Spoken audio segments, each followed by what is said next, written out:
Record. Okay, it's recording now. All right. Okay, welcome everybody to our little online refresher / introductory course into your summative assessment for history on the topic of World War One. So we're going to be covering a few things in this short little lesson, mostly focusing just on introducing what the assessment piece is. It's an investigation task for one, and we're going to be talking, what that is, how to go about it. We're also going to be talking about, of course, the marking criteria and how that is going to be weighted, and how you can have a bit of a say in that, so that we can all play to our strengths in having a little bit of choice over what we're going to be assessed on. We're going to go into some of the specifics of what you're going to need to do for this task, specifically writing a guiding question and sub questions, because we're going to be putting on our critical thinking hats, if you will, and doing our own research. This research is all going to be on topics that we have covered previously in class. And so the idea is that we're just bringing together the things that we've learnt and going off and doing a bit of our own research to just learn a few extra things by asking some of those critical questions.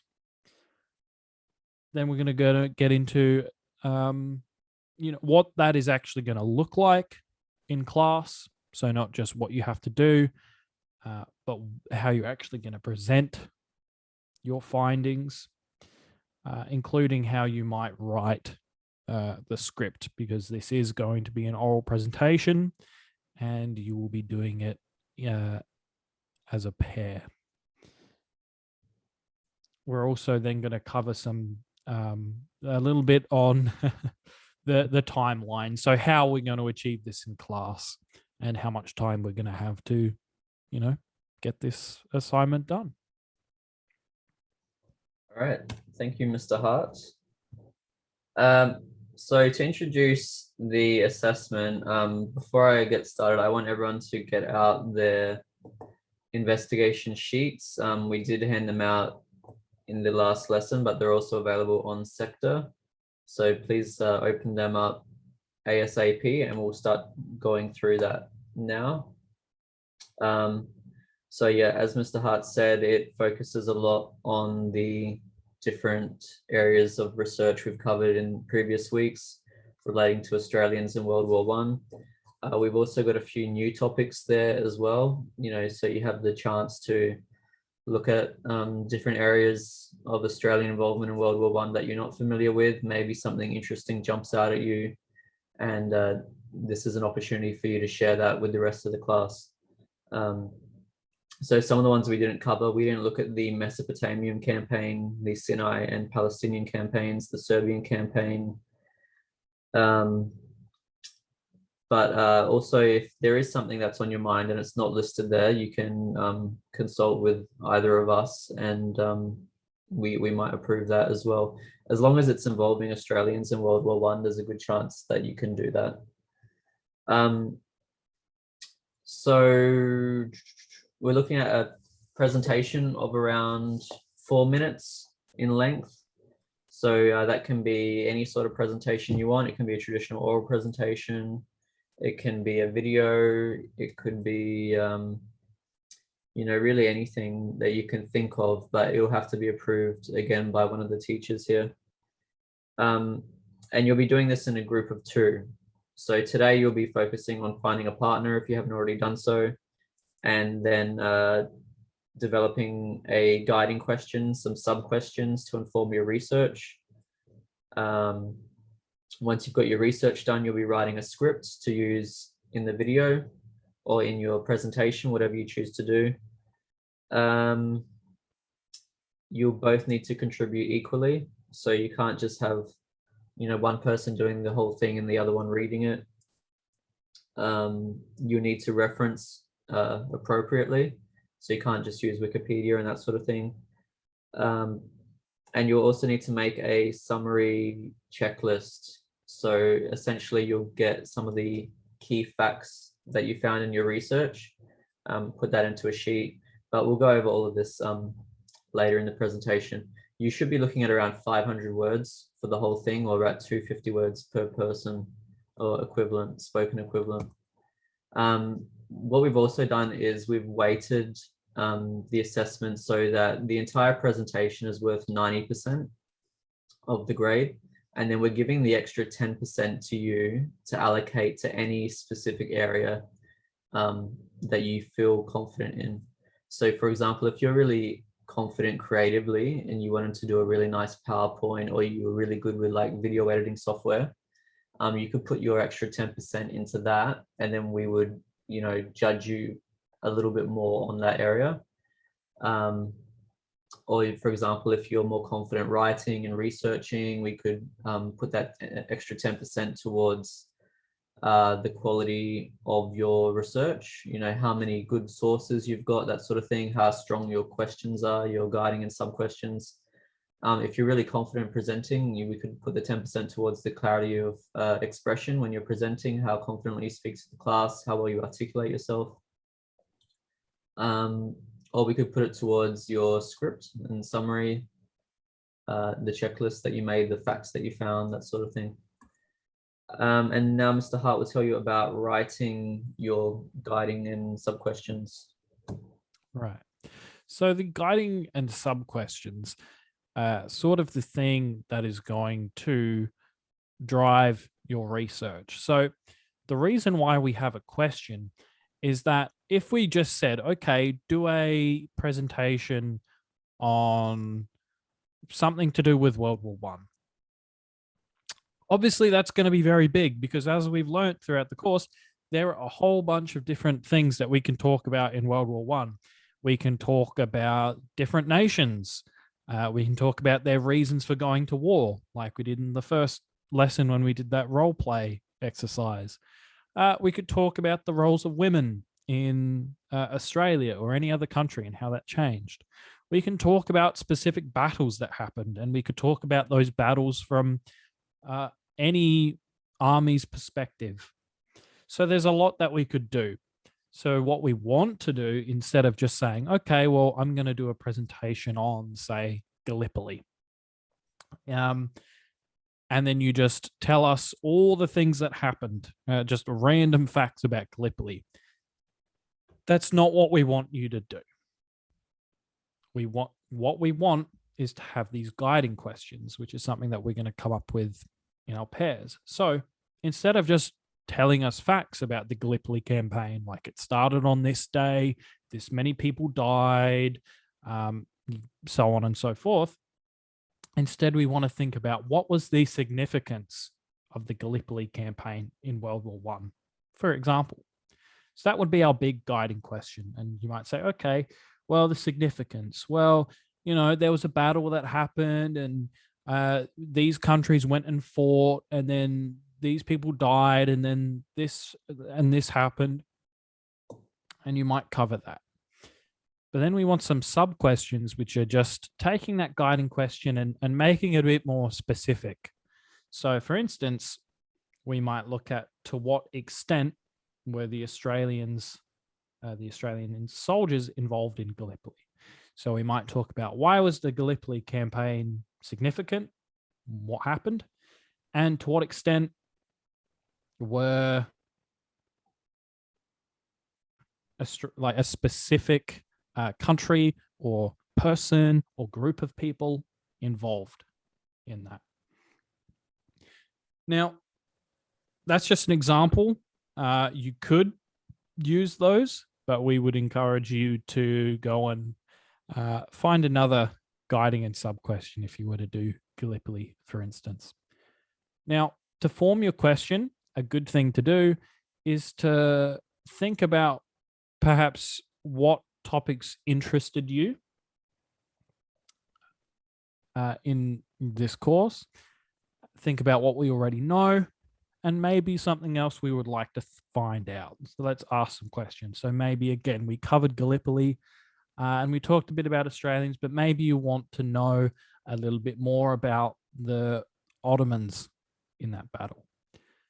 And really, try and do something that's interesting to you. This is a great time to do that. So once we've thought about that and we've developed some questions, we want to consider things about like the impacts and the effects. So we might ask, for instance, what were the soldiers in a particular battle doing? How did they feel about it? And what did they actually accomplish? You could think about the individual experiences of the people involved, or how it helped or hindered a country in winning a war and obtaining their goals. So that's how we come up with a guiding question for our research. So once we've done that, here's when we want to actually go and get on the internet and do our actual research. So what our actual research might look like is, well, there's a whole bunch of things we can do. As we've learned about the importance of primary sources in class, you might even just go and Google some of the questions you've got and see what comes up. But if you do that, let's try and stay away from Wikipedia, because it's not a reliable source of information, as anyone is able to add things to Wikipedia. But you can still read Wikipedia articles and learn a little bit more about the topic. But the information that we need to use for our presentation needs to come from a reliable source, such as anything on Google Scholar, government websites, and anything that is going to be provided on the next slide. You can also use books from the school library or public libraries, anything on World War I, which is a really great resource. And it is expected that you will, of course, reference everything that you've used at the end of your presentation. But the main thing is that we need to find out information about our topic that answers your guiding and sub questions. And we want to find, between 5 and 10 key findings related to your topic, which is going to play a role in your summary checklist that we mentioned before, and we'll go into a little bit more detail in a bit. Okay, thank you. So we know it can be a little bit overwhelming getting into research on World War I, because there's so many different things to look at. So we've tried to make your job a little bit easier by providing a few good websites here that you can use to start your research. Or if you're not quite sure what topic you want to do yet, you might just look at these and see if anything jumps out at you. I'm just going to try and share my... So I've already opened the first link there, Australian War Memorial. I'll just share that with everyone now. If I go to my browser. So you should all be able to see this website here from the Australian War Memorial. This is a really good website when it comes to Australia's influence in wars.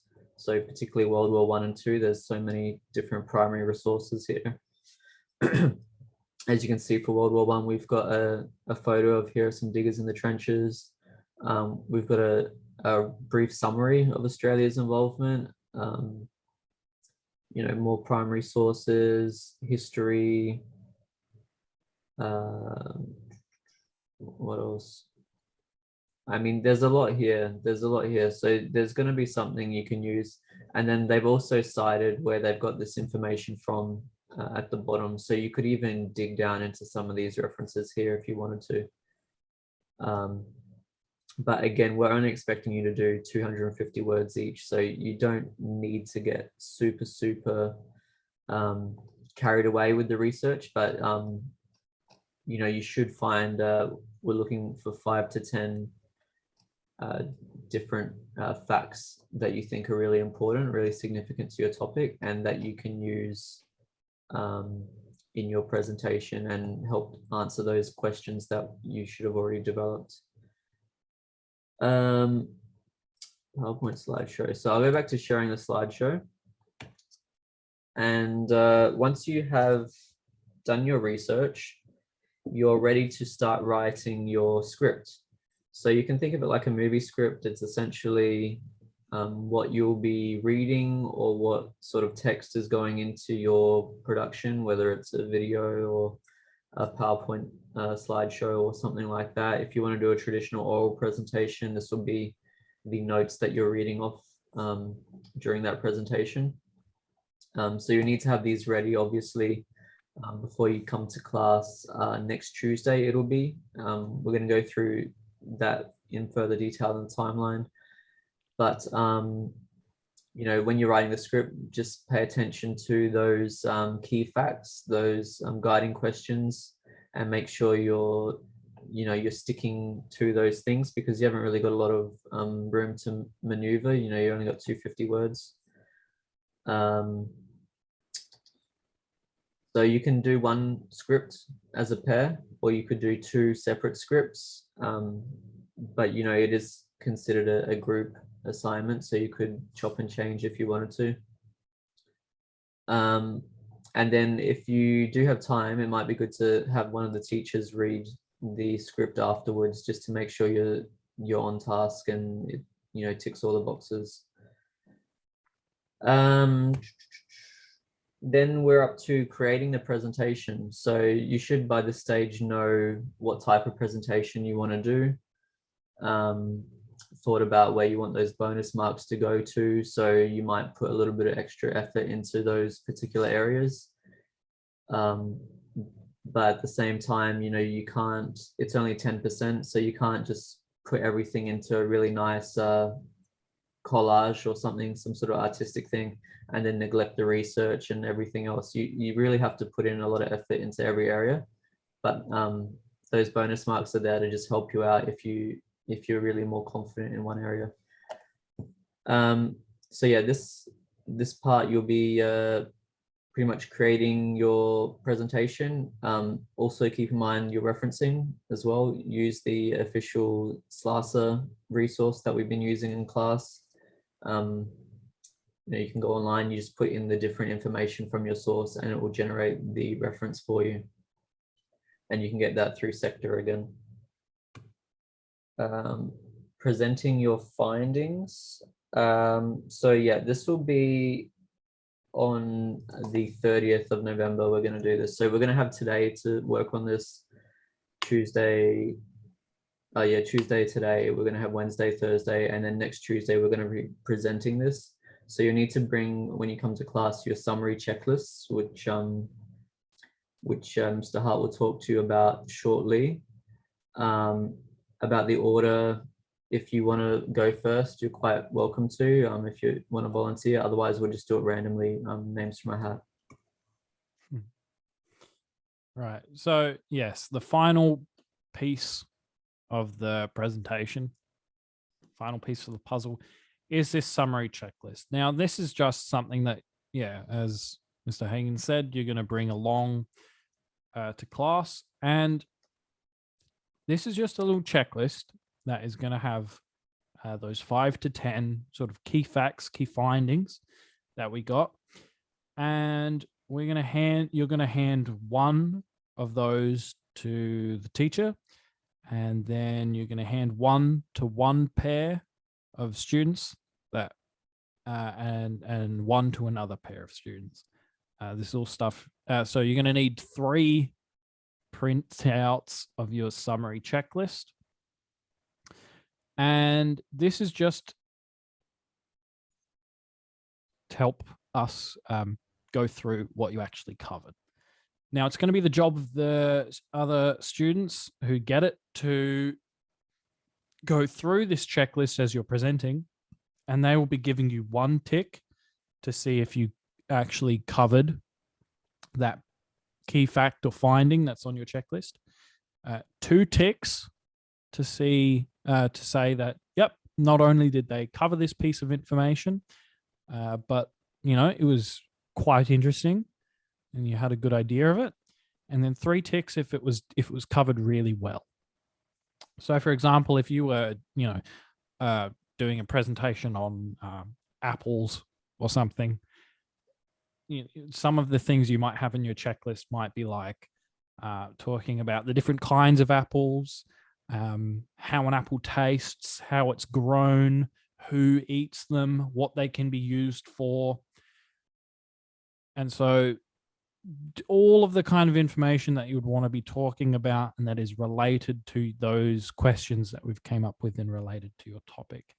And this way, we can, with a bit of, peer feedback, just get a better understanding of what we all did well in our presentations, and what we all found interesting as well. Yep. Thank you. So this is our timeline. So today is lesson 1 for working on this assessment, Tuesday 23rd. At the end of today, we want you to have chosen your topic, developed your questions, decided what type or what format your presentation is going to have, and then also be clear on the assessment requirements. So again, the focus of this is really Australian involvement in World War One, and your guiding question is going to largely be the focus that you want to look at. So yeah, essentially just make sure when you're doing your presentation that it just stays relevant to what your guiding question is, stays relevant, it's answering your sub questions, and the whole time it's sort of just answering the question or explaining why this is so significant to Australians even today. Lesson 2, we will be beginning our research. So you'll have time to look at all of those websites we looked at earlier, or the one we looked at earlier. And you'll need to be finding things that line up with your questions, and also identifying the key findings that you're going to use in your checklist. So when people are watching your presentation, they can go through and see, you talked about this, and this, and it's all there. Lesson 3, that's when we're going to actually spend a lot of time working on the actual scripts and, filming, doing whatever we need to do for our particular format. Obviously, this is not a strict schedule. If you are ahead of schedule, that's completely fine. You could start working on your scripts in lesson 2 if you wanted to, but you can't really fall behind, because this is going to be presented to the class next Tuesday. So we've got about 3 in-class lessons to work on it, and then you'll have the weekend to work on it. But you should really be able to get it done in class time. Of course, let myself or Mr. Hart know if you are struggling with anything, and you can reach us at the following email addresses there. Yeah, and I think that does it for today's lesson. And thank you everyone for watching. Yeah, thank you. Thanks.